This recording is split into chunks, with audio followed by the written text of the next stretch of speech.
అందరికీ కూడా యేసుప్రభు నామంలో శుభములు తెలియజేస్తున్నాను. దేవుడు నాకు ఇచ్చినటువంటి ఈ అవకాశాన్ని బట్టి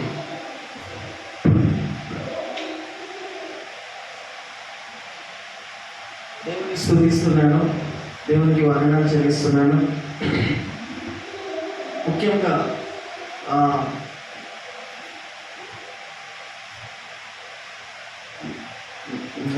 బ్రదర్ చెప్పి ఉంటూ ఉన్నాడు, వాక్య పరిచర్య చేయాలి మీరు సహవాసంకి వచ్చి అని.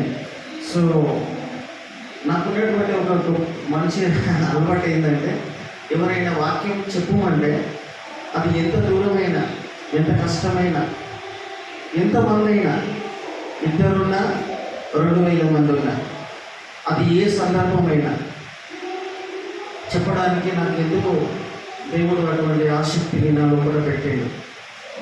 అది దేవుడు ఇచ్చిన వరం. అదే ఏ సందర్భమైనా, ఎంతమందికైనా దేవుని యొక్క వాక్యము సూటిగా వాళ్ళ హృదయంలోకి వెళ్ళిపోతుంది. దేవుడు నాకు వరం ఇచ్చి ఉంటూ ఉన్నాడు. అందుని బట్టి దేవుని స్తుతిస్తున్నాను. నా సహోదరుడు విజయ్ బ్రదర్ని బట్టి కూడా నేను వందనాలు చెల్లిస్తున్నాను. Thank you very much. ముఖ్యంగా దేవుని బిడ్డలు ఆశీర్వదించబడాల, దీవించబడాల, సమృద్ధికరమైన జీవం కలిగి ఉండాలి అంటే దేవుని బిడ్డలే కదా, మనుషులందరికీ దేవుడు ఈ మాటలన్నీ చెప్తూ ఉన్నాడు. ఆయన మాటలు విని అర్థం చేసుకొని దాని ప్రకారంగా నడుచుకున్న మనుషులందరూ కూడా దీవించబడతారు, ఆశీర్వదించబడతారు. నాట్ ఓన్లీ క్రిస్టియన్స్, క్రైస్తవులనే కాదు, ఆయన సర్వ శరీరులకు దేవుడై ఉంటున్నాడు. మనకే కాదు, మన దేవుడు అని మనము బాగా గొప్పగా జరుపుకుంటాం, కానీ నాట్ ఎట్ ఆల్. ఆయన సర్వ శరీరులకు దేవుడు, ఆయన సృష్టికర్త. అందరికీ కూడా ఆయన మాట చొప్పున నడుచుకుంటున్నటువంటి వాళ్లకు ఈ సమృద్ధికరమైన జీవము, మనిషిగా నిజమైనటువంటి జీవితము, సార్థకము అనేది లభిస్తుంది.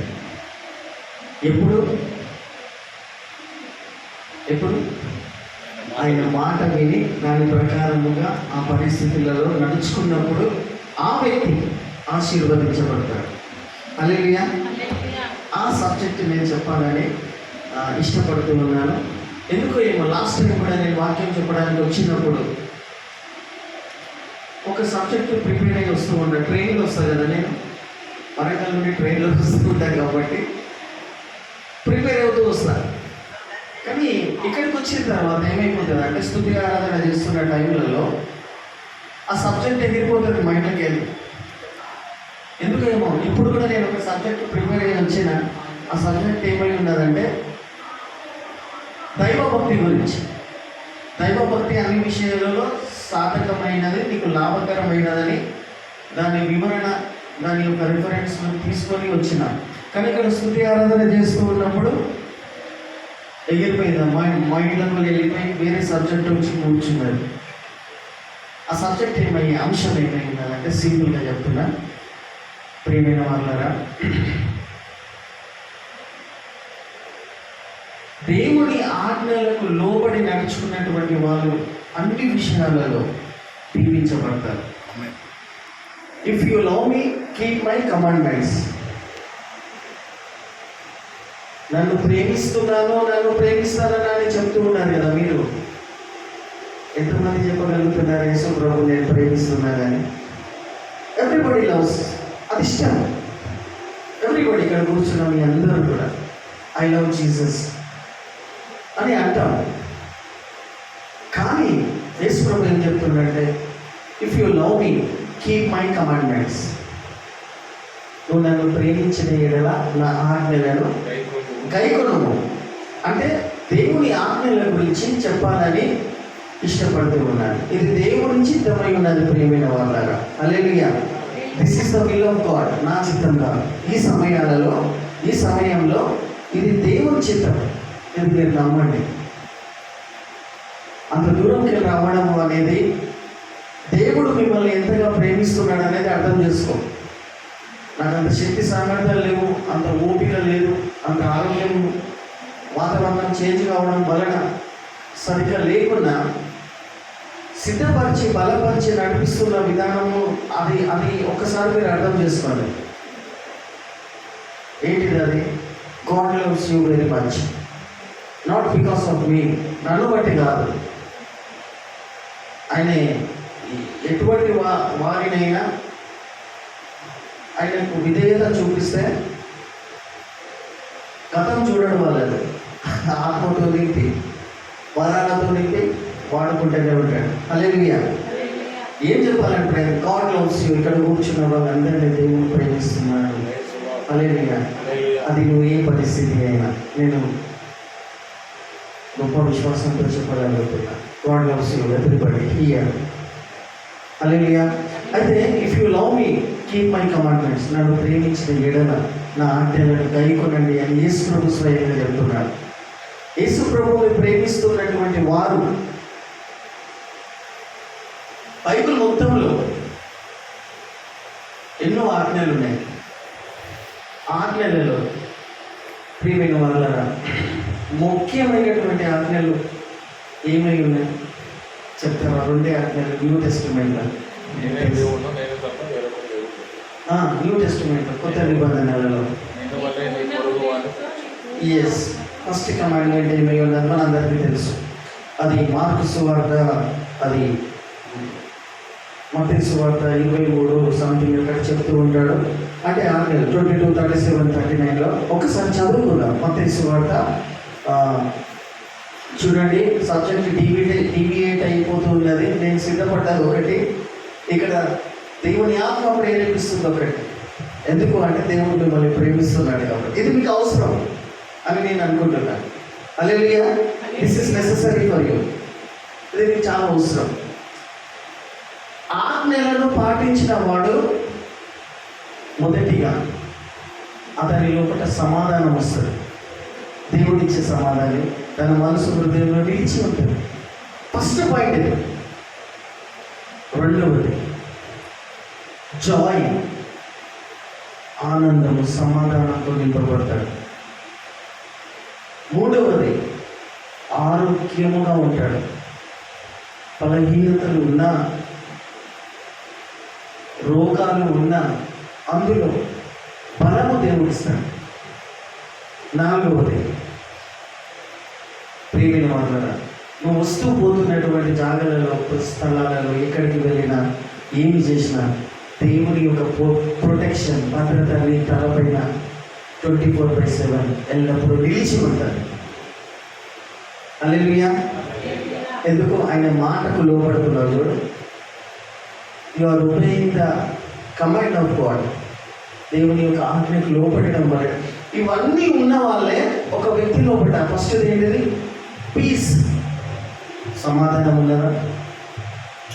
రెండవది జాయ్, ఆనందం. మూడవది అంటే చాలా ఉన్నాయి, 9 ఉన్నాయి కానీ నేను దాన్ని కట్ షార్ట్ చేసి చెప్తున్నాను. ఆరోగ్యము, ఏ రోగం ఉన్నా అందులో దేవుడు బలము, శక్తిని ఇస్తాడు. హల్లెలూయా. నాలుగవది ప్రొటెక్షన్, నువ్వు దేవుని ప్రొటెక్షన్లో, భద్రతలో ఉంటావు. ఇవి అన్నీ ఉన్న వ్యక్తులు బ్లెస్సెడ్ పీపుల్ అంటారు. వాళ్ళని ఆశీర్వదించబడిన వాడా అంటారు. హల్లెలూయా. బ్లెస్సెడ్ వాళ్ళు, ఆశీర్వదించబడిన వాళ్ళు. ఇవి ఉన్నవాళ్ళు దేవుని భద్రత, ఐశ్వర్యము, సమాధానము, ఆనందము, దేవుని యొక్క భద్రత నీ మీద ఉన్నది అంటే you are the blessed person. Hallelujah. అవునా కదా? ఇంకేం కావాలి దీనికంటే ఎక్కువ? అంటే దేవుని ఆజ్ఞకు లోబడినటువంటి వాళ్ళు దీవించబడినటువంటి వాళ్ళు అవుతారు. బ్లెస్సెడ్ వన్ అనే మాటకు అర్థం ఏంటిది? కొండ మీద కూర్చొని యేసు ప్రభు చెప్తాడు కొన్ని, blessed are the pure in spirit for theirs is the king. దీనులైనటువంటి వారు ధన్యులు, ప్యూర్ ఇన్ హార్ట్, యథార్థవంతులు, దేవుని చూచేదారు. ఇవన్నీ చెప్తాడు. బ్లెస్సెడ్ బ్లెస్సెడ్ బ్లెస్సెడ్, ధన్యులు ధన్యులు. ధన్యుడు అనే మాట మీకు బైబిల్లో ఎన్నెన్ని సార్లు ఎక్కడెక్కడ కనిపిస్తే మీకు ఒకటి అర్థం కావాలి. బ్లెస్సెడ్ అంటే ధన్యుడు అంటే హ్యాపీయెస్ట్ పర్సన్. ఒక మాటలో చెప్తున్నా, చాలా పెద్ద పదము. ఎట్లున్న పరిస్థితులు, నీ ఇంట్లో, నీ ఆఫీస్లో, నీ వాతావరణంలో నువ్వు ఎలా ఉన్నా కానీ కూడా హ్యాపీగా ఉంటావు. హల్లెలూయా. వాళ్ళని ఏమంటారు? బ్లెస్సెడ్. హల్లెలూయా. ఎందుకు చెప్తున్నా ఈ మాటలను? దేవుని ఆజ్ఞలకు లోబడి నడుచుకుంటున్నటువంటి వాళ్ళు దీవించబడిన ప్రజలు. హల్లెలూయా. హల్లెలూయా. ప్రియమైన వాళ్ళారా, రెండు ఆజ్ఞలు ఉన్నాయి. అవి మనం చదివి, కొన్ని ఆజ్ఞలు నువ్వు దీవించబడాలా, ఆశీర్వదించబడాలా, హ్యాపీగా ఉండాలా, ఆరోగ్యంగా ఉండాలా, దేవుని భద్రతలో ఉండాలా, నీ ద్వారా ఇతరులు ఆశీర్వదించబడాలి అంటే we have to see that commandment of God. చదవండి ఒకసారి మత్తయి సువార్త 22:33 అనుకుంటాను. చదవండి. చదువుమా. బోధకుడా ధర్మశాస్త్రములో ముఖ్యమైన ఆజ్ఞ ఏదని అడిగాను. త్వరగా చదువుమా. అందుకైనా నీ పూర్ణ హృదయంతోనూ, నీ పూర్ణ ఆత్మతోనూ, నీ పూర్ణ మనస్సుతోనూ నీ దేవుడైన ప్రభువును ప్రేమింపవలెనన్నది. హల్లెలూయా. ఇది ముఖ్యమైనదియు, ఇది గుర్తుపెట్టుకోవాలి. యేసు ప్రభు చెప్తున్నాడు, ఇది ముఖ్యమైనదియు మొదటి ఆజ్ఞ. This is the first and greatest commandment of the Holi Bible. ఇది గుర్తుపెట్టుకోవాలి. పూర్ణమైన మనసు, హృదయము, ఆత్మ, బలం అంటే ఏంది? ఎట్లా ఆరాధిస్తారు? ఏం గుర్తు చేసుకుని ఆరాధిస్తారు? ఫస్ట్ యేసు ప్రభు మనకు బోధిస్తుంది, నేర్పిస్తుంది ఏదంటే దేవుని ఆజ్ఞలలో ఫస్ట్ కమాండ్మెంట్ ఏంటంటే you have to worship your lord. ఈ దేవుడైన యెహోవాను పూర్ణమైన మనసు, ఆత్మ, బలం, శక్తి సమస్తంతో. ఎట్లా ఆరాధిస్తామమ్మా? ఆయన ఒక విగ్రహమా? ఆయనకి ఏమైనా ఆకారం ఉన్నదా? ఏమైనా రూపం ఉన్నదా? దెన్ హౌ యూ కెన్ कैसा प्रभु परमेश्वर का स्तुति करेंगे, आराधना करेंगे? एक बार बोलिए आपका एक्सपीरियंस ఇప్పటి వరకు ఎట్లా ఆరాధించుకుంటూ వచ్చినారు? ఇది చాలా ముఖ్యం. ఇది చేయకుండా నేను ఇంకేదో చేస్తా ప్రభు కోసం అని అంటే నువ్వే నష్టపోతావు. ప్రియమైన వారులారా, నన్ను అడిగితే సమయం లేదు కాబట్టి నన్ను అడిగితే వాక్యానుసారంగా చెప్తూ ఉన్నట్టయితే నువ్వు దేవుడిని ఎప్పుడు ఆరాధించడానికి ప్రయత్నం చేస్తావు తెలుసా? మనస్ఫూర్తిగా ఎప్పుడు ఆరాధిస్తావు తెలుసా? కలువరి శిలువలో యేసు ప్రభు నీ కోసము చేసిన త్యాగము, యాగము, బలి అర్పణ, చూపించిన ప్రేమ, అది నువ్వు కరెక్ట్గా అర్థం చేసుకుంటే, హల్లెలూయా, అది గుర్తు చేసుకుంటే చాలు. నీ లోపల ఏం పుట్టుకొస్తుంది? ఆరాధన. నా లాంటి వాణి కోసం, నా లాంటి దాని కోసం ప్రభువా ఇంత బలి, ఇంత త్యాగము, ఇంత రక్తము, ఇంత హింస, ఇంత అవమానము భరించిన వారిని నువ్వు కరెక్ట్గా అర్థం చేసుకుంటే, నువ్వు ఉన్న పాటులో, ఉన్న పరిస్థితులలో నీ ఆత్మ నీకు తెలియకుండానే ఆరాధిస్తూ ఉంటాడు. అది కావాలి దేవుడికి. హల్లెలూయా. దాన్ని ఏమంటారు? Worshipping in spirit and in truth. ఆత్మతో, సత్యముతో. సత్యమేది? We died for you, rose from the dead. అది సత్యం. వాక్యమే సత్యం. ఇంకా చాలా విధాలుగా చెప్పవచ్చు.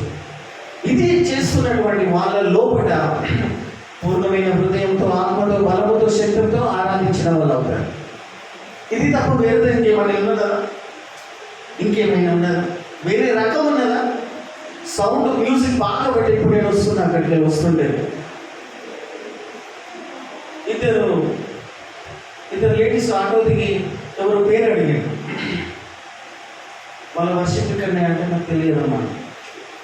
అడుగుతూ ఉండగానే ఆ సౌండ్, నా మ్యూజిక్ని బట్టి, ఆ సాలిడ్ సౌండ్ మ్యూజిక్ని బట్టి ఇది అలాగే ఉంటుంది, నడు అని లోపలికి వెళ్ళిపోయింది. ఎందుకు ఈ విషయం చెప్తున్నా? నౌడేస్ ఈ రోజు దినాలని, ఈ రోజే కాదు, నేను గత 10-15 సంవత్సరాలలో సెకండ్ అవర్ ఐఎంసీలో చూస్తున్న పీపుల్ నీడ్ ద మిరకల్స్. అద్భుతాల వెనుకలనే పరిగెడుతూ ఉన్నారు. ఆశ్చర్య కార్యాలయం వెనుకలనే పరిగెడుతున్నారు. అద్భుతాలు, ఆశ్చర్య కార్యాలు దేవుడు చేయడా? చేస్తాడు. కానీ వాళ్ళకి అంత ఓపిక లేదు, అంత సహనం లేదు. ఏదో ఫాస్ట్ ఫుడ్ లాగా ఇలా నీ మీద చేయి పెట్టి, ఇందాక సహోదరుడు చెప్పినట్టు, బ్రదర్ నీ ఇంట్లో చీకటి కనిపిస్తుంది, నాకు 7 దినాలు 7 వారాలు నా మందిరానికి వస్తే, నా సహవాసానికి వస్తే వెలుగు వచ్చేస్తుంది. అంత అవసరం లేదు. 7 వారాలు నువ్వు ఒక సహవాసం చుట్టూ చెప్తున్నా జనరల్గా. అంటే ఇంకా వేరే వాళ్ళు అనుకుంటున్నారు మేము దేవుణ్ణి ఆరాధిస్తున్నాము, మ్యూజిక్ పెట్టి మంచి పదాలను పెట్టి గట్టిగా అరుచుకుంటూ ఉంటే, అంటే ఈ రకంగా దేవుణ్ణి ఆరాధిస్తున్నాము అని అనుకుంటున్నారు చూడు, అది సరైన రకమా, దేవుడు పెట్టిన విధానమా అని అడుగుతున్నా. అర్థమవుతుందా? మనం ఏ రకము పూర్ణమైన హృదయంతో, ఆత్మతో, బలంతో నన్ను ఆరాధించాలంటే ఏం కనిపిస్తుంది? ఎప్పుడు ఆరాధించగలుగుతావు? సీమో వైపు చూసినప్పుడు. హల్లెలూయా. అప్పుడు నువ్వు పూర్ణమైన మనసు, ఆత్మతో ఇది మొదటిది ముఖ్యమైన ఆరాధనను చేసిన వ్యక్తి అవుతావు. అట్లాంటప్పుడు స్తుతి ఆరాధన చేస్తున్నప్పుడు చేయకూడదా అంటే ఇది గుర్తు తెచ్చుకుంటే నువ్వు నీ చేతులు ఆటోమేటిక్గా పరలోకం వైపు వెళ్ళిపోతాయి. సిగ్గుపడాను, మ్యూజిక్ లేకుండా నువ్వు ఆరాధిస్తావు. హల్లెలూయా. ఏం లేకుండా ఆరాధిస్తావు. ఆరాధన అంటే అది. హల్లెలూయా. రెండవది ప్రియమైన వాళ్ళారా, ఇది ఆరాధించడం, ఇది చేయడం వలన నీ లోపల ఏం పుట్టుకొస్తుంది? ఎక్స్పీరియన్స్ చేసిన వారు ఎప్పుడైనా? నా అనుభవంతో చెప్తున్నా, నేను అంత గొప్పది కాదు. నన్ను జ్ఞాపకం చేసుకున్నట్టుగా ఇది చేయకూడదు అని చెప్తాడు కూడా యేసుప్రభు. ప్రభు శరీరము రక్తం ఇచ్చేటప్పుడు ఏం జ్ఞాపకం చేసుకుంటాం? నన్ను 2 సార్లు అంటాడు, నన్ను జ్ఞాపకం చేసుకున్నట్టుగా ఇది చెయ్యుడి అంటాడు. ఏం జ్ఞాపకం చేసుకోవాలి? ఇది చేస్తాను నేను ప్రభు, నాలాంటి వ్యక్తి కోసం నువ్వు సిలువలో అది జ్ఞాపకం చేసుకున్నా. అప్పుడు ఏమైందో తెలుసా? నాకు ప్రేమ పుట్టుకొస్తుంది, కన్నీళ్ళు వస్తాయి. ఎటువంటి ప్రేమ? ఏం ప్రేమ? నా ప్రేమ కాదు, నా న్యాచురల్గా వచ్చిన ప్రేమ కాదు, దేవుడి ప్రేమ పుట్టుకొస్తుంది. అది చేసిన వెంట ఇతరులను చూసి అటు బయటకు అటు ఇటు వెళ్తుంటే ఏమనిపిస్తుంది తెలుసా? వాళ్ళ మీద జాలి, కనికరము, ప్రేమ కలుగుతుంది. అంటే ఒక మాటగా చెప్పాలంటే ప్రేమ పుట్టుకొస్తుంది. హల్లెలూయా. నువ్వు కరెక్ట్గా అర్థం చేసుకుంటే అప్పుడు పూర్ణమైన హృదయంతో, ఆత్మతో, బలంతో నువ్వు ఆరాధిస్తావు. అందుకే యేసుప్రభు ఖచ్చితంగా చెప్పాడు, this is the first and greatest commandment. Hallelujah. ఇది చేసిన వాళ్ళు దేవుని యొక్క ప్రేమ పుట్టుకొస్తుంది. నీ ప్రేమ కాదు, నీ న్యాచురల్గా వచ్చిన ప్రేమ కాదు, దేవుని ప్రేమ నీలో పుడుతుంది. అంతే. వాడు ఎంత ఘోరమైన పాపి కానీ, గజదొంగ కానీ, ఎట్లుంటాడైనా కానీ ఇది అర్థం చేసుకున్నట్టే, నాలాంటి వాళ్ళ కోసం ప్రభువా పరిశుద్ధమైన రక్తం భరించినవా అన్నప్పుడు ఏమంటారు? హృదయాలు పగిలిపోతాయి. అందుకే ఎన్నో పాటలు ఉన్నాయి. రెండవది ప్రియమైన వాళ్ళ, దేవుని ప్రేమ నీ లోపల పుట్టుకొచ్చినప్పుడు ఇతరులను ప్రేమించడం స్టార్ట్ చేస్తాం. Love your neighbour as your self. నిన్ను వలె నీ పొరుగు వారిని ప్రేమించాలంటే నువ్వు ప్రేమిస్తూనే ఉంటావు. ఇది ఉన్నప్పుడు, దేవుని ప్రేమ నీ లోపల నివసించినప్పుడు నువ్వు ప్రేమించగలుగుతావు. నీ సొంత ప్రేమ కొంచెమే కావచ్చు, కానీ దేవుని ప్రేమ. ఇందాక నేను ట్రైన్లో వస్తున్నప్పుడు ఉదాహరణగా చెప్తున్నా, నా పక్కకు ఒక ఆమె కూర్చున్నాడు, నా ఎదురుగా ఒక పూజారి కూర్చున్నాడు. నేను మాస్క్ వేసుకొని కొంచెం పడుకున్నా, రిలాక్స్ అవుతున్నా, అలిసిపోయినా కాబట్టి. నా పక్కన కూర్చున్నాను, నా పక్కన ఫ్యాన్ బంద్ చేసిందని నాకు తెలియదు. ఫ్యాన్ బంద్ సౌండ్ వినబడుతుంది, ఎందుకంటే నేను మొత్తం తప్పుండా ఇది ఆ మాస్క్ తోటి కళ్ళు కూడా కనిపించకుండా పడుకుని ఒరిగినా. కానీ ఆమె లేచి ఫ్యాన్ బంద్ చేస్తున్నట్టు అర్థమవుతుంది. నా ఎదురు కూడా వ్యక్తి ఏం చేస్తున్నాడు? ఆ పూజారి ఏం ఇద్దరుగా పెట్టుకొని ఉన్నాడు. పూజారి ఏం చెప్తున్నాడు? మంచి నీట్గా ఉన్నాడు, నిష్టగా ఉన్నాడు.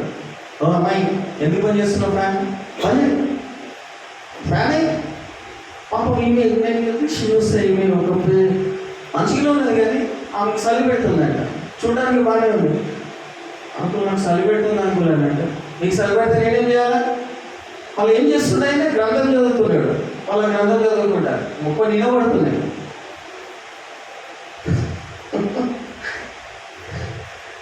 మళ్ళీ నీకు చలి పెడితే మేము అని అంట.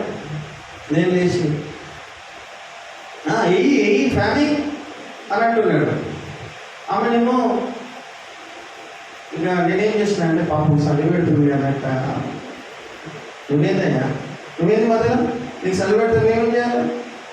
మనం కాలు వస్తుంది కదా బయటికి వెళ్ళి పాపం అని అంటే లిటరలీ నాకు అనిపించింది అప్పుడు నువ్వు అంత గ్రంథాలు చదువుతున్నావు, అంత అన్నీ పెట్టుకొని వచ్చినావు, నీట్గా ఉన్నావు మాకంటే మనుషుల పట్ల ఎట్లా వైఖరి చూపిస్తున్నావు. అర్థమవుతుందా? నువ్వు ఎంత భక్తి చేసినా, ఎంత ఇది చేసినా, నీ అవుట్పుట్, నీ క్రియ, నీ ప్రవర్తన ఎట్లుంటుంది తెలుసా? నిజంగా నువ్వు దేవుణ్ణి ఆరాధించిన వ్యక్తి అయితే సృష్టికర్త, నీ అవుట్పుట్, నీ క్రియ, నీ ప్రవర్తన ఎట్లుంటుంది తెలుసా? ఇతరులకు సహాయం చేస్తూనే ఉంటాడు, ఇతరులను ప్రేమిస్తూనే ఉంటాడు. మళ్ళీ నేను ఆయనతో గట్టిగా మాట్లాడి పోనీ ఆడపిల్ల ఎందుకంత చలిపేడ వణుకుతుంది కదా అని అంటే అని పని చేసి మళ్ళీ ఫ్యాన్ వేసిన పని చేసి అన్న ఇలా అడుగుతున్నది అన్నయ్య మీరు క్రిస్టియన్ అంటారు, నాకు వేరే స్టోరీ అంటారు. లాస్ట్కి వెళ్ళేటప్పుడు నాకేమనిపిస్తుంది, ఆయనకు సువార్త చెప్పాలా, ఏదో చెప్పాలా, ఏదో విధంగా కలిగించుకోవాలా, ఏదో విధంగా ఫ్రెండ్షిప్ చేసుకోవాలా. ఇది చేసిన కొన్ని చేసిన చెర్లపల్లి వచ్చేందుకు వరకు కొన్ని ట్రిక్కులు చేసి ఆయన ఫ్రెండ్ చేసుకున్నాడు. ఆ ఫోన్ నెంబర్ కూడా ఇచ్చేసిన. ఆ అమ్మాయి కింద పోతే దిగింది. ఈ సహవాసం విజయ్ పాస్టర్ యొక్క అడ్రస్ ఇచ్చిన. నెక్స్ట్ వీక్ నుండి ఆమె వస్తా అన్నది. తను ఫ్రెండ్స్ని కూడా తీసుకొని వస్తా అన్నది. ఎందుకు ఈ విషయం చెప్తున్నా? ఇంకొక చోట యేసుప్రభు చెప్పాడు, మీరు మనుషులను ఏ విధంగా అయితే చేయాలని మీరు ఇష్టపడుతున్నారు అటువలే మీరు వారికి చేయుడి, ఇదే ధర్మశాస్త్రం అంటాడు. You also do like wise, this is the law and the prophet అంటాడు.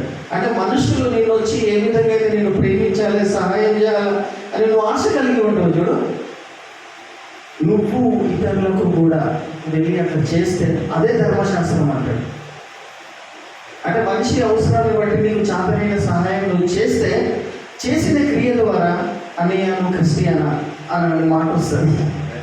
నువ్వు క్రైస్తవులా అని అంటారు. క్రైస్తవులే చూపిస్తారు ఇట్లాంటి ప్రేమ. ఎందుకంటే క్రీస్తు ప్రేమ వాళ్ళ లోపల నిలిచి ఉంటుంది కాబట్టి. హల్లెలూయా. ఇతరులు చేయలేరు.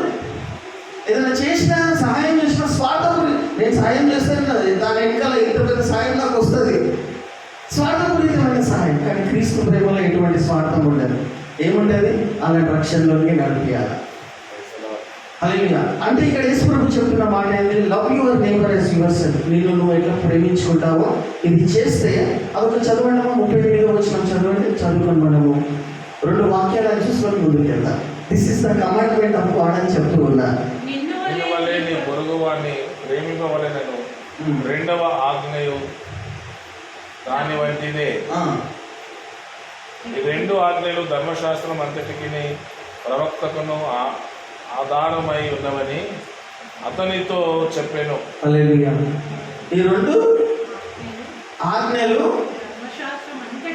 ధర్మశాస్త్రం అంతటిలో ప్రవక్తలకును అంటే hind of all the laws and the prophets. ఇంగ్లీష్లో సింపుల్గా కొట్టేసాడు.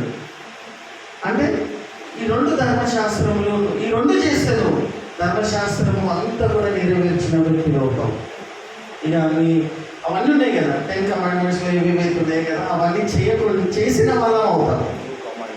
అంటే ఒక మాటలో చెప్పాలంటే ప్రవక్తల యొక్క బోధల యొక్క సారము చేసిన వాళ్ళు అవుతారు. సింపుల్గా పెట్టేసింది యేసుప్రభు. హల్లెలూయా. సింపుల్గా అంటే ప్రేమిస్తే మీరు అడగవచ్చు నా పొరుగు వాడు ఎవరు అని అంటే ఒక ఉపమానం కూడా యేసుప్రభు ఒక చోట చెప్తాడు. గుడ్ సమరీటియన్. నా పొరుగు వాడు ఎవరు అని అంటే ఎవరైతే అవసరతలో, ఎవరైతే బాధలలో, ఎవరైతే నువ్వు ఏదైతే చేయగలుగుతావు అది మీరు చేయవలెను, వాడిని పొరుగువాడు. నీకు సాధ్యమైనంత చేయాలి, ముఖం చాటేసుకోవాలి, నిలబడాలి. నేను ఏం చేయగలుగుతా ప్రభు అయినా నువ్వు చేయమంటున్నావు, నీ ప్రేమ చెయ్యమని చెప్తుంది నాకు అని you have to do it. ఇట్లా చేస్తే 2 ఆజ్ఞలు నెరవేర్చిన వాళ్ళు అవుతాం. హల్లెలూయా. ఆజ్ఞలను నెరవేర్చిన వాళ్ళు సమాధానంతో ఉంటారు, ఆరోగ్యంతో ఉంటారు, జాయ్ఫుల్గా ఉంటారు, ఆశీర్వదించబడిన జీవితాలతో ఉంటారు. హల్లెలూయా. 2వది ప్రియమైన వాళ్ళారా, 2 మాటలు చెప్తాను, 2 మాటలు చెప్తాను. ఇది చేయాలి, ఇది మన మనసులో హృదయంలో జాగ్రత్తగా పెట్టుకోవాలి. 3వది ప్రియమైన వాళ్ళారా, చూస్తూ ఉన్నట్టయితే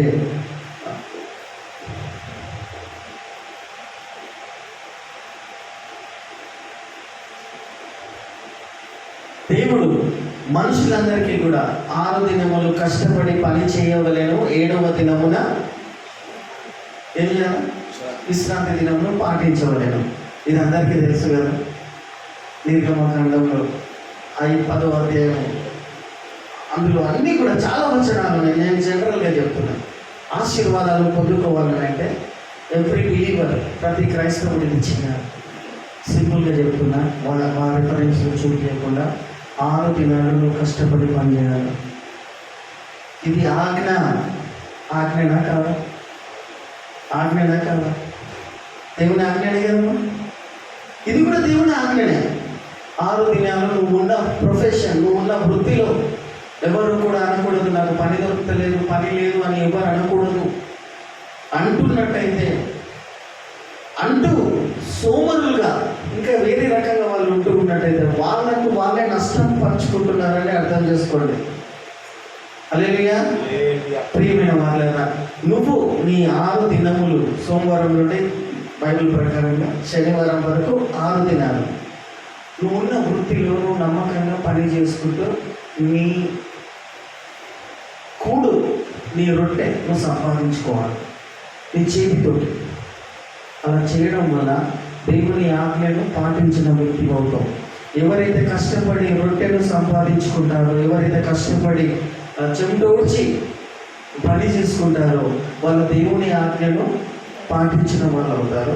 మరియు ఆరోగ్యవంతులుగా ఉంటారు, పీస్ ఆఫ్ మైండ్తో ఉంటారు, ఆశీర్వదించబడిన బిడ్డలుగా ఉంటారు. హల్లెలూయా. ఇది చాలా ఇంపార్టెంట్. ఇది మర్చిపోయారు కదా మన క్రైస్తవులు. దేవుని ఆజ్ఞాన్ని మర్చిపోయారు. ఫాస్ట్ ఫుడ్ లాగా, ఫాస్ట్ ఫార్వర్డ్గా ఇట్లా బట్టలు వదిలితే ఇట్లా పైసలు వచ్చాయన్నట్టుగా తయారైపోయింది. దేవుని ఆజ్ఞ ఇది. 6 రోజుల్లో కష్టపడి పని చేయాలి బిడ్డ. చేయాలి.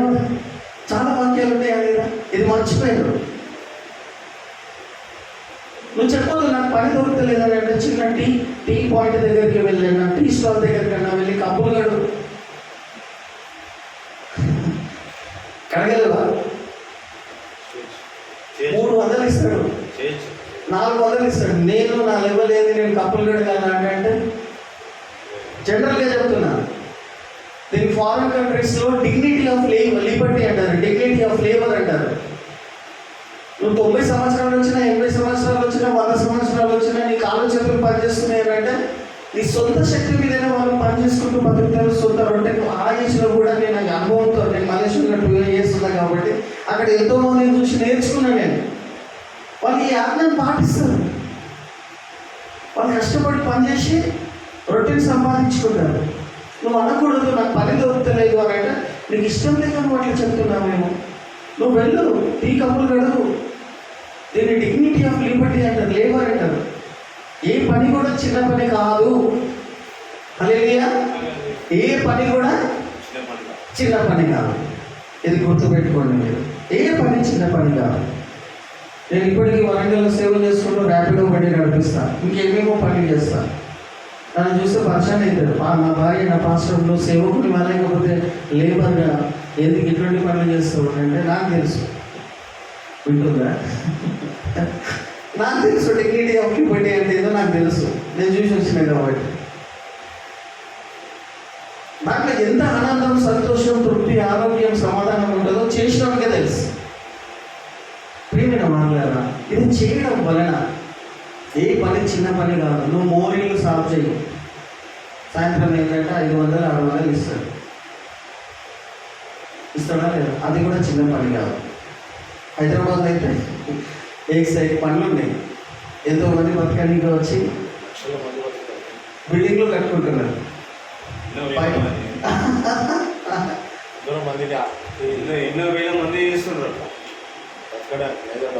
ఎస్, హైదరాబాద్ వాళ్ళ కింద మన పిల్లలు పని చేస్తుంటారు. దేవుడు ఎందుకు వాళ్ళని ఆశీర్వదిస్తున్నారు? వాళ్ళ కింద మన పిల్లలు పనిచేస్తున్నారు బుద్ధి లేకుండా అంటే ఎందుకు వాళ్ళని ఆశీర్వదిస్తుంది చెప్పండి? ఆ దేవుని ఆజ్ఞను వాళ్ళకు తెలుసో తెలియక పాటిస్తున్నారు కాబట్టి. హల్లెలూయా. చేస్తున్నారు లేదా? కష్టపడతారు, వాళ్ళు సిగ్గుపడరు. ప్రియమైన వాళ్ళారా, వీ హ్యావ్ టు వర్క్. కష్టపడాలి, చెమటోడ్చాలి, పని చేయాలి. కాబట్టి ప్రియమైన వాళ్ళారా, ఇది దేవుని ఆజ్ఞ ఉన్నదని మనము గుర్తుపెట్టుకొని ఇది మనం చేయాల్సినటువంటి వారమై ఉన్నాం. అంతేకాకుండా ప్రియమైన వారులారా, మూడవది ముఖ్యమైన ఆజ్ఞ ఏమై ఉన్నదనంటే, మీరు కష్టపడి పని చేయాలా. 7వ దినమున సబ్బాతు దినము మీరు పాటించాలా. సండే దినం అనేది మీరు పొడగొట్టుకోవద్దు. ఇది చాలా ముఖ్యమైనది. ఒక్కసారి అది చదవండి. 2వ అధ్యాయము చివరి వచనాలు, మార్కు సువార్త చదవండి. నేను అందరికీ తెలుసు, ఇది కూడా ఆజ్ఞ. 6 దినాలలో కష్టపడి పని చేయాలా. 7వ దినమున మరియు విశ్రాంతి దినము. ఇది యేసు ప్రభు చెప్తున్న మాటలు. చదువు త్వరగా చదవండి. మనుషుల కొరకే నియమింపబడను గాని, విశ్రాంతి దినము మనుషుల కోసమే నియమించబడను గాని మనుషులు విశ్రాంతి దినము కొరకు నియమింపబడలేదు. మనుషుల కోసమే విశ్రాంతి దినము నియమించబడేను. త్వరగా చెప్తారు. నీ కోసమే విశ్రాంతి దినము నియమించబడేను. అందువలన అయితే నీ కోసమే నియమించబడింది అనేది నువ్వు అర్థం చేసుకో ఫస్ట్. విశ్రాంతి దినం అంటే కొత్త నిబంధనకు వచ్చేసరికి అది పెద్ద సబ్జెక్ట్. కొత్త నిబంధనకు వచ్చేసరికి సండే విశ్రాంతి దినం దేవుడు నీకు కాదు. నువ్వు ఇళ్ళలో కూర్చొని విశ్రాంతి చేయడానికి వీల్లేదు. ఎందుకు? విశ్రాంతి దినము నీ కోసము దేవుడు తయారు చేశాడు. చెప్తున్నా లేదా? మొదటి పాయింట్ అది మర్చిపోవద్దు. విశ్రాంతి దినము నా కోసము తయారు చేశాడు. ఆదివారం దినము నా కోసం తయారు చేశాడు. రెండవది, ఆ దినమునకు మనుష్య కుమారుడు విశ్రాంతి దినమునకును హల్లెలూయా ప్రభు దినం. ఒక మాటలో చెప్పాలంటే అది నీ కోసం తయారు చేసిన దినం అని నువ్వు మర్చిపోకు. రెండవది, ఆ దినమునకు క్రీస్తు ప్రభు అయి అంటే ప్రభు దినం. ప్రభు దినములో నీ కోసం తయారు చేసిన దినములో నువ్వు ఇళ్ళలో కూర్చొని ఎట్లా ఉంటావు? మనుషుల కోసమే నియమించబడలేదు కానీ మనుషులు దానికోసం నియమించబడలేదంటే కొంతమంది ఎట్లా అర్థం చేసుకుంటారంటే, ప్రపంచవ్యాప్తంగా నువ్వు ఎక్కడికి వెళ్ళినా సండే ఇస్ హాలిడే. అవునా? संडे के दिन अच्छा मटन खाना, चिकन खाना, घर में बैठ के रेस्ट लेना అని ఎవరు అంటారు? చాలా మంది అంటారు. వాళ్ళ లిస్టులో కొంతమంది క్రైస్తవులు ఉన్నారు. అంటే విశ్రాంతి దినము మనుషుల కోసం అంటే వాళ్ళు ఏమనుకుంటారు అంటే, కొంతమంది ఉన్నారు ప్రేమ, మీరు గమనించాలా, మీరు అర్థం చేసుకోవాలా. విశ్రాంతి దినము నా కోసం దేవుడు తయారు చేసిండు. ఇది ప్రభు దినమై ఉన్నది. నేను మందిరానికి వెళ్ళాలి. విశ్రాంతి దినమున నువ్వు ఇళ్ళలో ఉండొద్దు. వాక్యం చెప్తుంది పాత నిబంధనలు. నువ్వు ఇంట్లో ఉండవు, ఇల్లు ఖాళీ చేసేయాలి. సిద్ధపడిపోవాలి మందిరానికి. 10 గంటలకు ఆరాధన స్టార్ట్ అవుతుందంటే ఎన్ని గంటలకు ఉండాలి మీరు? 10 గంటలకు ట్రైన్ ఉన్నది సికింద్రాబాద్లో అని అంటే నువ్వు ఎన్ని గంటలకు వెళ్ళి కూర్చుంటావు? 10 గంటలకు ట్రైన్ ఉంది. ఇప్పుడు నాకు రాత్రి 10 గంటలకు ట్రైన్ ఉంది, సింహాపురి ఎక్స్ప్రెస్. దానికి వెళ్ళాలి. నేను ఎన్ని గంటలకు వెళ్ళి ఉంటే ఎంత దొరుకుతుంది? ఎగ్జాంపుల్ 9:10కి నేను అక్కడ ఉండాలి, టికెట్ తీసుకొని రెడీగా ఉండాలి. నేను 10:15 వెళ్తే సో నేను ట్రైన్ మిస్ అవుతుందని నేను ఏం చేస్తున్నా, 15 నిమిషాల ముందు వెళ్తున్నా. ఎట్లో అట్లా సిద్ధపడి వెళ్తున్నా. దేవుని మందిరానికి 10 గంటలకు ఆరాధన ఉంది అని అంటే నువ్వు ఎన్ని గంటలకు వెళ్ళి కూర్చోవాలి? సేవకులుగా విశ్వాసులుగా ఎన్ని గంటలకు వెళ్ళాలి? ఇంకా 10 గంటల ముందు 9:30గా ఉండాలి. నన్ను అడుగుతుంది. 9 గంటలకు స్టార్ట్ కాదు కదా, 10 గంటలకు స్టార్ట్ అయితే నేను 9:30కి ఎందుకు వెళ్ళాలంటే నువ్వు ట్రైన్కి ఇచ్చే మర్యాద విలువ నీ ఆరాధనకి ఇచ్చిన దానికంటే ఎక్కువ వ్యక్తి అవుతావు. హల్లెలూయా. నువ్వు 10 గంటలకు ఆరాధన అయిందంటే నువ్వు 9:30కి వెళ్ళి కూర్చున్న వ్యక్తి అయితే నువ్వు దేవుడిని గణపరుస్తున్న వ్యక్తి అవుతున్నావు. హల్లెలూయా. గణపరుస్తున్నావు అంతే. వెళ్ళి అక్కడ ఏదో ఒక పని చేసుకుంటూ కూర్చుంటున్నావు. సేవకునివైనా విశ్వాసివైనా ఏ పని కూడా దేవుని మందిరంలో చిన్న పని కాదు. నువ్వు చేసుకుంటూ వెళ్ళాలి. అది నీ భాగ్యంగా ఎంచుకోవాలి. ఇది చేస్తే దేవుడు నాకు అది ఇస్తాడు అనే ఆశతో వెళ్ళొద్దు. దేవుడు నాకు ఇచ్చిన అవకాశాన్ని నేను సద్వినియోగం చేసుకోవాలి. ఎందుకు ఈ మాట చెప్తున్నా అంటే, మొదటిగా ప్రియమైన వారులారా, దేవుని మందిరం ఆదివారం దినమున నువ్వు సమయం కంటే ముందు వెళ్ళి దేవుని నామాన్ని గణపరచాలి. రెండవది, ఇళ్లలో ఉండొద్దు. చాలామంది కొంతమంది క్రైస్తవులు ఇళ్లలో కూర్చొని ఆదివారం దినమున ఏమేమో సాకులు చెప్తున్నారు. అవి అసలు సాకులే కాదు, కారణాలే కావు, చిన్నవే అవి. మన సోమవారం నుండి శనివారం వరకు టైంకి అన్ని పని చేసుకుంటారు, టైంకి అన్ని పని చేసుకుంటారు. కానీ ఆదివారం వచ్చేసరికి చిన్న చిన్న వర్షం పడడం వల్ల కారణాలు ఏమేమో వెతుక్కొని ఫోన్ ఓపెన్ చేసుకుంటున్నారు, లేదా వాళ్ళ ఎల్ఈడి టీవీ ఓపెన్ చేసుకుంటున్నారు, మంచి స్పీకర్ యొక్క ఛానల్ ఓపెన్ చేసుకొని ఎక్కడ లేని భక్తి తెచ్చుకుంటున్నారు ఆ టైంలో వాళ్ళు. ఎక్కడ లేని భక్తి పుట్టుకొస్తున్నారు. ప్రభు ఆ ఆరాధన కరెక్ట్దా? ఎల్ఈడిలో కూర్చొని వాచ్ చేసుకుంటూ ఎక్కడ లేని భక్తి పుట్టించుకుంటూ తెచ్చుకుంటున్నారు. అది వాక్యానుసారమైన ఆరాధన పునరుద్ధానం దినమున చేయవచ్చా? అట్లా ఉందా వాక్యంలో? చేయదు. ఏం చెప్తున్నాడు ప్రేమ? అది వాక్యం కాదు, అది రెడీమేడ్ ఫుడ్ లాంటిది, రెడీమేడ్ డ్రెస్సింగ్ లాంటిది. డ్రెస్సింగ్ కూడా కాదు అది. ప్రియమైన వాళ్ళ దేవుని బిడ్డలు ఎల్ఈడీలలో యూట్యూబ్లలో కూర్చొని ఆరాధన చేయకూడదు. ఎప్పుడు? పునరుద్ధానం ప్రభు దినం. ఇది చాలా ఆజ్ఞతో కూడిన విషయమై ఉన్నది, దేవుని ఆజ్ఞతో కూడిన విషయమై ఉన్నది. మరియు బిజినెస్లో చేయొద్దు, ప్రయాణాలు చేయొద్దు ఆదివారం దినమున. వాక్యంలో ఉన్నాయి, నేను రాసి తెచ్చుకున్నా కానీ టైం లేదు, జనరల్గా చెప్తున్నా. ఏం చేయొద్దు? వ్యాపారాలు చేయొద్దు, ప్రయాణాలు చేయొద్దు, ఆదివారం పుట్టినే పెట్టుకోవద్దు. మీ ఇళ్ళలో చుట్టాలు వచ్చిండ్రు అనుకో, శనివారం పూట కానీ ఆదివారం పొద్దుగల లేచి వచ్చిండ్రు అనుకోండి, మీ అత్తగారి తరఫు, మీ అమ్మగారి తరఫు, లేకపోతే మీ క్లోజ్ రిలేటివ్స్ వచ్చిండ్రు అనుకో ఆదివారం లేదా శనివారం సాయంత్రం, వాళ్ళని కూడా మందిరానికి పట్టుకొని రావాలని పాత నిబంధనలో ఉండదు. హల్లెలూయా. తర్వాత చేసుకుందాం అత్తమ్మ, తర్వాత చేసుకుందాం మామయ్య, తర్వాత చేసుకుందాం, ఫస్ట్ దేవుని మందిరానికి పోదాం. వాక్యం చెప్తుంది.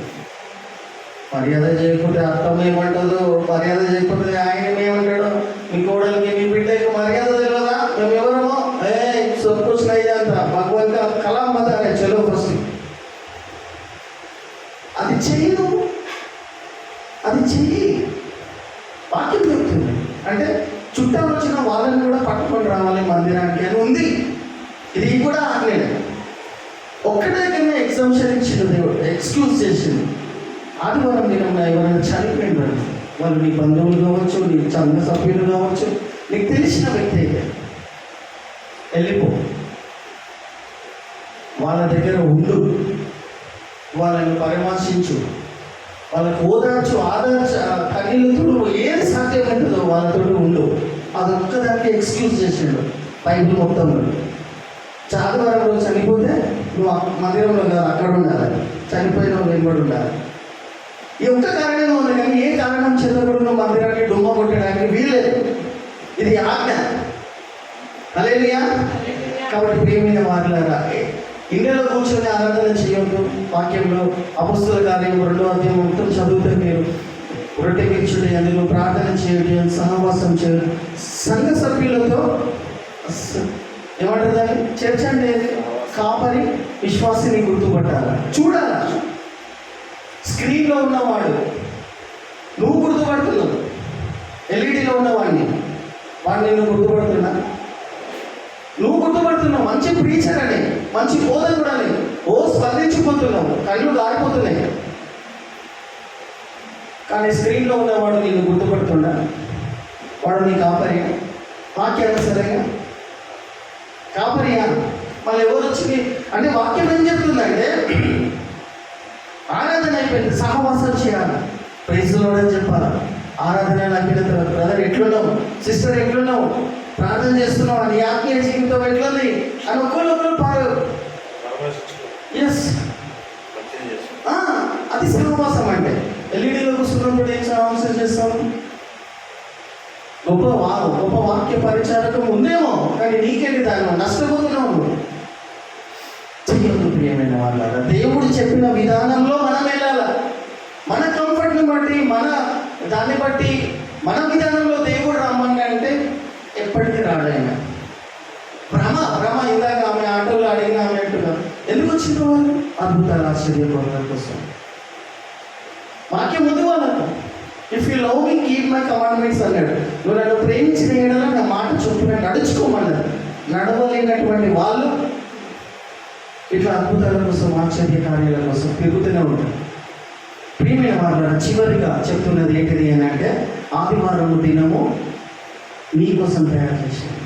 అలాగే మనుష్యుల కోసం అంటే మనిషి ఇవాళ మ్యాన్ కదా, నువ్వు మనిషి అంటే నా కోసం అని తీసుకోవాలి. వాక్యము బైబిల్లో చదువుతున్నప్పుడల్లా, చెప్తున్నప్పుడల్లా నా కోసం అన్నారు. మన కోసం అనదు. యేసు ప్రభు సర్వ మానవుని కోసం చనిపోయాడు. ఎస్, నువ్వు ఎట్లా తీసుకుంటావు? నా కోసం, నా పాపముల కోసం చనిపోయాడని తీసుకోవాలి. ఉదాహరణ, మన పాపముల కోసం అంటారు, అది పాస్టర్ అంటాడు. ఏ వాక్యమైనా నా కోసం అని, మనుషుల కోసము నియమించబడేది పునరుద్ధానం దినం అంటే నీకోసం. ఆ దినమునకు క్రీస్తు ప్రభు ఉన్నాడంటే, ప్రభు దినంలో నువ్వు ఇంట్లో ఉండవద్దు, వ్యాపారాలు చేయవద్దు, చుట్టాలలో ముచ్చట్లు పెట్టుకుంటా కూర్చోవద్దు, కేవలం మందిరానికి వచ్చి ఆయన ఆరాధిస్తూ దినమెల్లా ఆరాధించాలన్నది వాక్యంలో. మనం మీద 2-3 అవర్స్ దినమెల్లా ఆరాధించాలి. మరియు ఏమై ఉన్నది? ఇలా చేయడం వలన ప్రియమైన దేవుని వాక్యకు లోబడి ఆశీర్వదించబడతాం. కొట్టుకుపోవు దానికి అటు ఇటు. అద్భుతాల కోసం, ఆశ్చర్యకారాల కోసం యూట్యూబ్లో ఎవరో ఒకరు మళ్ళీ 2 నెలల తర్వాత ప్రత్యక్షమవుతారు. వాళ్ళ వైపు ఆకర్షించబడి వీళ్ళ వైపు ఇట్లా కొట్టుకోపోరు మనుషులు. ఇట్లా కొట్టుకుపోతున్నాడని అంటే, పోనీ ఆ సహవాసాన్ని కన్నా నువ్వు సరిగ్గా ఉంటున్నావు అని అంటే, అక్కడ 2 నెలలు పోతావు, మళ్ళీ 2 నెలల తర్వాత యూట్యూబ్ ఓపెన్ చేస్తావు, మళ్ళీ ఎవడో కొత్త ఆమె ప్రత్యక్షం అయిపోతుంది, అక్కడికి వెళ్ళిపోతావు. పోనీ ఎక్కడైనా స్టిఫ్గా ఉన్నామంటే అక్కడ కూడా ఉండవు. అంటే కొట్టుకోబోతున్నారు వాళ్ళు, ప్రస్తుతానికి వెళ్ళిపోతున్నారనే విషయం అర్థమైతే లేదు. కానీ దేవుడు పెట్టిన విధి విధానంలో నడుచుకుంటే వాళ్ళు కొట్టుకుపోరు, సత్యం అన్నట్టు నిలబడతారు, ప్రతిష్ఠించబడతారు. హల్లెలూయా. దేవుడు పెట్టిన విధానంలో. మూడవది ప్రియమైన వారులారా, మలాకీ గ్రంథంలో చెప్పబడినట్టుగా మీ మీ దశమ భాగములను దేవుని మందిరములకు చదువు. 3వ అధ్యాయము 9-10 వచనం చదివి మలాకి చదివి మనం ముగించుకుందాం. ఈ జనులందరూ నా యొద్ద దొంగిలించుచున్నారు. మీరు శాపగ్రస్తులై ఉన్నారు. నా మందిరంలో ఆహారం ఉండునట్లు. అది ఈ మాట నా దేవుడు చెప్తున్నాడు దశమ భాగంలో గురించి. నువ్వు 6 రోజులు కష్టపడి పని చేయాలా? వచ్చిన జీవితంలో నీ దశమ భాగం దేవునికి చెందింది. అది డైరెక్ట్గా చెప్తున్నాడు. దశమ భాగం దేవుడు ఏమన్నాడా అని దుర్బోధలు కూడా ఉన్నాయి. ఇయ్యాలి కొన్ని యూట్యూబ్లలో చూస్తున్నాం మనం. మళ్ళీ ఇదేంటిది? కరెక్ట్గా వినండి. ఇది దేవుడు చెప్తున్నా, మనిషి చెప్తున్నా? చదవండి.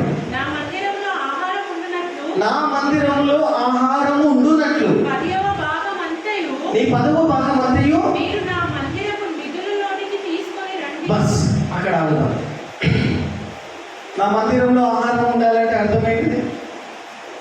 ఇప్పుడు మన సహవాసం, మన మందిరంలో ఏమైనా కొదువులు ఉన్నాయి అనుకో, ఏదైనా వస్తువు కావచ్చు, ఏదైనా మెటీరియల్ కావచ్చు, ఏదైనా ప్రోగ్రామ్ చేయాలనుకున్నా, ఏదైనా సువార్త కూడిక చేయాలనుకున్నా, ఎవరైనా ఇల్లు దూరంలో ఉంటున్న వాళ్ళని దర్శించాలనుకున్నా, ఏదైనా చేయాలనుకున్నా, కొదువులు ఉన్నట్టయితే అట్లాంటి కొదువు నా మందిరం అంటున్నది. నా మందిరంలో ఆహారము సమృద్ధిగా ఉండాలి. It must. ఆహారం సమృద్ధిగా ఉండాలి. దేవుడు కోరుకుంటున్నాడు అమ్మా ఇది. నా మందిరంలో ఆహారము సమృద్ధిగా ఉండాలి. ఆ మందిరము సమృద్ధిగా ఉంటేనే నీ కుటుంబం సమృద్ధిగా ఉంటుంది. ఇది ఇంటర్లింక్ పెట్టాడు దేవుడు, అర్థం చేసుకోవాలి మీరు. ఉదాహరణకి ఒక కుటుంబంలో 2 వర్క్ చేసి పనిచేస్తున్నారు. ఉదాహరణ చెప్తున్నా, 2 పనిచేస్తున్నారు. మొదటి ఆమె దశమ భాగం నమ్మకంగా తీసుకొచ్చి ఇస్తుంది. 2వ వ్యక్తి, అమ్మ నేను కూడా ఇయ్యాలా అని ఇచ్చిన వాళ్ళు లేరు, ఆగిపోయినారు.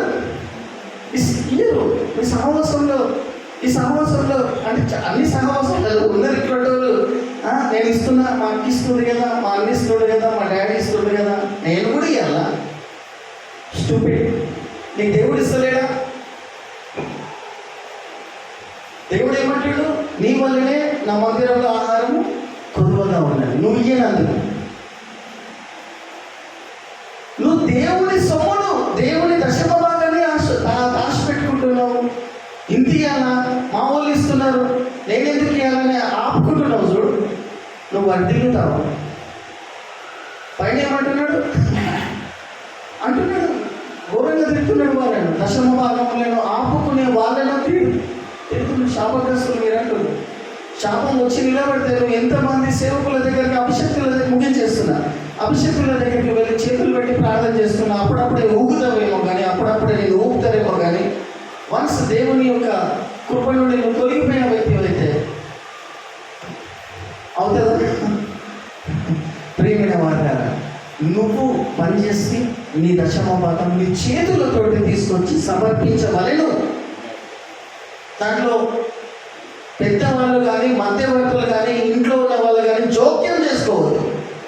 చెయ్యి ఏలో పెట్టొద్దు దాంట్లో. అరే నేను ఇస్తున్నా కదరా, నువ్వెందుకు, పెద్ద కొడుకు ఇస్తున్నా కదా, చిన్న కొడుకు ఎందుకురా అని ఎవరైనా మాట్లాడితే వాళ్ళ చేతులు కాలు చేస్తాడు దేవుడు.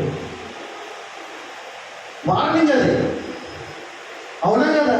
నేను చెప్తున్నానా, నా మందిరంలో ఆహారం అంటే ఉండాలంటే ఎంతమంది సహవాసులు వాళ్ళ దశమ భాగాలు తీసుకొచ్చి మందిరంలో సమర్పించాలంటే దేవుడు నీకు ఇస్తుండు. నెలకు 10,000 రూపాయలు, ఉదాహరణ 1,000 రూపాయలు తీసుకొచ్చి నువ్వు ఇవ్వాలి అంతే. ఆగలేదు. ఎందుకు? మందిరం సమృద్ధిగా ఉండాలి. మందిరం సమృద్ధిగా ఉంటే నీ కుటుంబం సమృద్ధిగా ఉంటుంది. నువ్వు ఆపుకుంటున్నట్టయితే మందిరంలో కొదువలు ఉంటాయి, నీ జీవితంలో కౌతుబలు ఉంటాయి, నీ కుటుంబంలో కూడా. నాకు ఎందుకు ఆశీర్వదిస్తలేడు దేవుడు, ఇంత ప్రార్థన చేస్తున్నా, ఇంత ఉపవాసన చేస్తున్నా అంటే 6 నెలల్లో ఏదో ఒకటి నువ్వు ఆపుకుంటున్నావు అమ్మా. కావాలని ఆపుతున్నావు నువ్వు. ఎట్లా ఆశీర్వదిస్తాడు? ప్రవక్తల దగ్గరికి వెళ్ళి చేతులు పెట్టి ప్రార్థన చేసుకుంటూ ఆశీర్వాదాలు వచ్చేస్తాయా? వాక్యానికి విరుద్ధమైనటువంటి పనులు చేసుకుంటూ అక్కడిక్కడ పోతే దేవుడు దీవిస్తాడా? దీవిస్తాడా? దీవిస్తాడా? దీవించాడు. వేరే ఆల్టర్నేటివ్ లేదు, వేరే మార్గం లేదు. ప్రియమైన మాట్లాడారా, ఎన్నో వాక్యాలు ఉన్నాయి కాబట్టి సంఘం అభివృద్ధి కావాలా, ఆహారము సమృద్ధిగా ఉండాలా, సేవకులు సేవ బహుగా చేయాలా. ఎందుకు సంకల్పం నిమిత్తం సేవకురాలు దేవుడు ఏర్పరచుకున్నాడు.